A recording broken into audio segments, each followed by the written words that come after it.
À la lueur des objectifs consacrés par cet accord historique, d'aucuns auraient préféré que soit célébré ce jour avec faste les acquis de notre engagement collectif pour une région des Grands Lacs complètement pacifiée. Hélas, c'est avec une profonde amertume et une grande désolation que nous constatons, 10 années après l'entrée en vigueur de cet accord, la rupture de ce pacte collectif par un État signataire, j'ai cité la République du Rwanda, qui, sous couvert du mouvement terroriste du M23, pourtant défait, et qui l'a ressuscité, s'est donné la liberté d'agresser et d'envahir une partie de la province du Nord Kivu en République démocratique du Congo. Et ceci en totale violation de l'engagement régional numéro 3 de l'accord cadre dont il est signataire, de même que les chartes des Nations Unies et de l'Union africaine dont il est partie prenante, le tout sur fond d'exploitation illégale de nos ressources naturelles. Cette attitude délibérée et plus d'une fois réitérée par un État signataire ne nous impose un choix tout autre que la revitalisation de cet accord, tel que l'a notamment recommandé le Conseil de paix et sécurité de l'Union africaine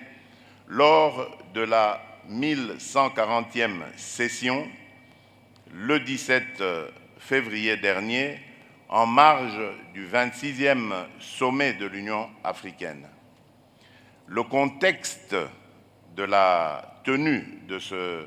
sommet nous commande donc de procéder à une évaluation lucide de ce qui aurait pu être fait, c'est-à-dire entreprendre une réflexion approfondie sur le chemin parcouru, dès lors que pour nos peuples, et le mien en particulier, nous sommes encore à la croisée des chemins. Ainsi donc,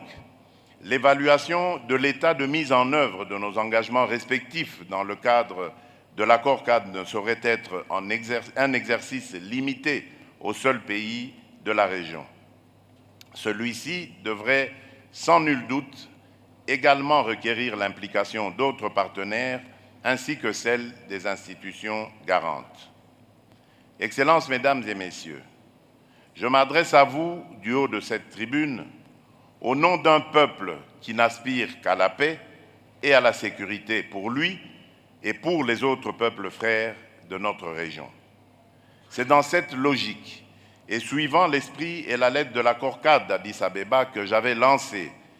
dans le cadre du processus de Nairobi, initié sous l'égide de la Communauté d'Afrique de l'Est, un appel à tous mes frères et sœurs congolais constitués en groupes armés à venir sous l'arbre à palabres afin de définitivement faire taire les armes et donner enfin une chance à notre désir commun de reconstruire notre pays. Dans le même esprit, faisant face au combat engagé par le Rwanda sous couvert du M23 au Nord Kivu, il avait été décidé lors du mini-sommet du 23 novembre 2022 à Luanda, en Angola, dans le cadre du processus dit de Luanda, sous la facilitation de son Excellence M. João Lourenço, président de la République d'Angola, président en exercice de la Conférence internationale de la région des Grands Lacs, la CIRGL, et médiateur désigné de l'Union africaine pour venir à bout de la situation sécuritaire alarmante, de la cessation des hostilités et des attaques du M23 contre les forces armées de la République démocratique du Congo et la MONUSCO, ainsi que de son retrait des territoires occupés vers les sites de cantonnement.